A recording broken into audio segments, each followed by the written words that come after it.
The man who wasn't there. In the fading light of a December evening in 1948, the sleepy coastal town of Glenelg, South Australia, bore witness to an enigma that would haunt its sands for decades. The Somerton Man, as history would come to name him, was found slumped against the seawall, impeccably dressed in a suit, his face serene, as if he had simply chosen to rest there forever. A scrap of paper in his pocket, torn from a book of Persian poetry, bore the cryptic words, "Should. It is ended." She was walking her dog, a scruffy terrier named Pip, along the esplanade as the sun dipped low, painting the sea in hues of molten gold.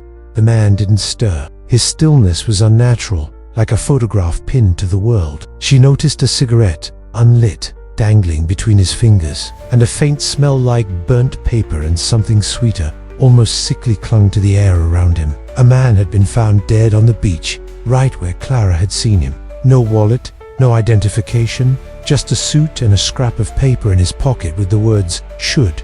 The police found a copy of the Rubaiyat of Omar Khayyam in a car near the beach, its final page torn out, matching the scrap in the man's pocket. The book was old, its cover worn, but the pages inside were pristine, almost glowing under lamplight. A local librarian, Mr. Hargrove, took it upon himself to study the book, hoping to uncover a clue. But he couldn't stop returning to the book. It called to him, not with words, but with a pull he couldn't resist, like a tide dragging him out to sea. He began to notice patterns in the town, strange ones. The police had no leads, and the coroner's report was inconclusive. No poison, no wounds, just a heart that had simply stopped. The man's body was preserved, but even that felt wrong. The mortician swore the corpse's eyes opened once, just for a moment, though he'd never admit it publicly. He descended, the water closing over him without touching his skin, as if he were walking through a dream. The staircase led to a chamber, vast and impossible, its walls carved with symbols that pulsed like heartbeats. The man held out the Rubaiyat, now open to a page Hargrove had never seen, its text writhing like living things. His own name was there, near the bottom, followed by a date, January 12th, 1949. "Tomorrow, read it," the man said. The shadow was gone too, but he felt it watching, waiting. In the center stood the man from the beach, his face still maddeningly indistinct. People who'd seen the man, even briefly, started acting oddly. He was a doorway, a crack in the world, and the Rubaiyat was the key. Some say it's still out there, waiting for someone new to pick it up, to read the words that should never be read. And if you find it, if you feel its pull, don't open it, because once you do, you'll see him too, the man who isn't there, waiting at the edge of everything, holding a cigarette that never burns. But the whispers never stopped. At dawn, he walked to the seawall and sat where the man had sat. Fishermen avoided the tide line. Clara moved away, though she swore the footsteps followed her. And sometimes, on moonless nights, a shadow moves across the sand, cast by no one, trailing the scent of burnt paper and something sweeter. He lit a cigarette, though he didn't smoke, and waited. The town found him there hours later. His heart stopped, his face serene. In his pocket was a scrap of paper shut, but every time he tried to crack it, the letters changed. He started seeing the man everywhere, standing at the edge of his vision, always just out of focus. Once, in a crowded market, he brushed past someone who smelled of burnt paper and sweetness, and when he turned, no one was there. A fisherman claimed his nets kept tangling in shapes that looked like writing. He walked to the beach at midnight, the Rubaiyat tucked under his arm. The seawall loomed ahead, bathed in moonlight. He saw no one, but the air felt heavy,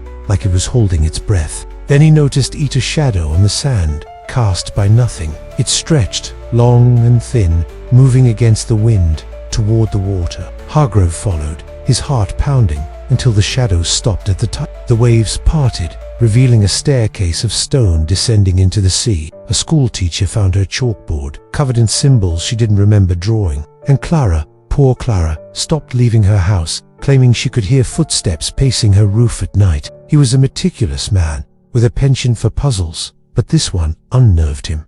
The police were stumped. Clara went to the station, her sketchbook clutched to her chest, intending to describe what she'd seen.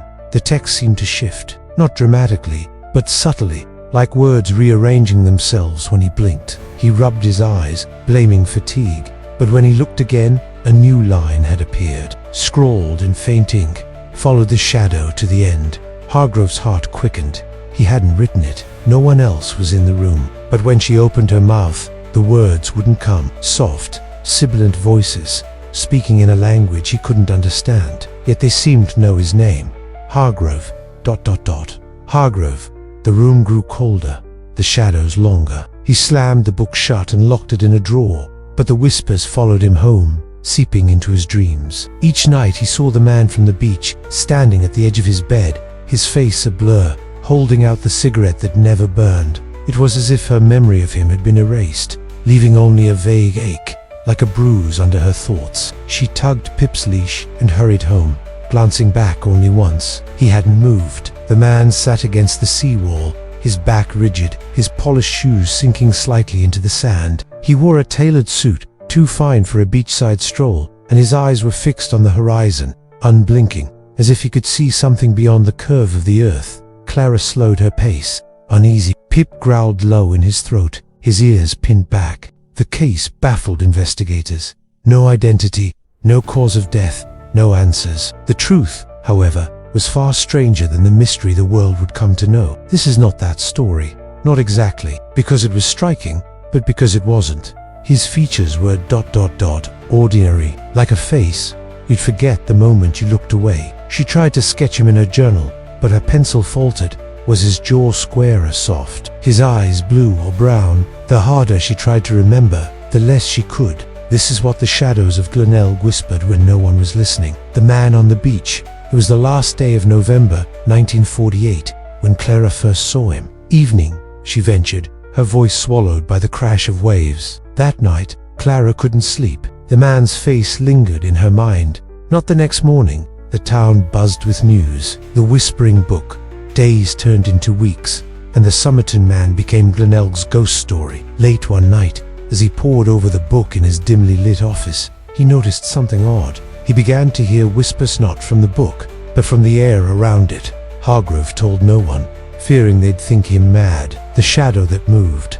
By January, Glenelg was a town on edge. Hargrove, now gaunt and hollow-eyed, became obsessed. He found a cipher in the book. 5 lines of seemingly random letters. One night, Hargrove followed the book's cryptic instruction. He should have turned back. Every instinct screamed it. But the book burned in his hands, and the whispers were louder now, promising answers. "You shouldn't be here," the man said, his voice like static. "But you've come too far to leave." Hargrove tried to speak, but his voice caught. Hargrove's hands trembled as he took the book. The words weren't Persian anymore, they were names, thousands of them, written in blood-red ink. He dropped the book, and the chamber vanished. He was back on the beach, alone, the ruby art gone, the end that wasn't. Hargrove didn't sleep that night. He burned his notes, smashed his typewriter, and boarded up his windows. The rubaiyat was never found. The police closed the case, calling it a coincidence. But Glenelg never forgot. People stopped walking the beach at night. The man was never identified. But those who know the story the real one say he wasn't a man at all.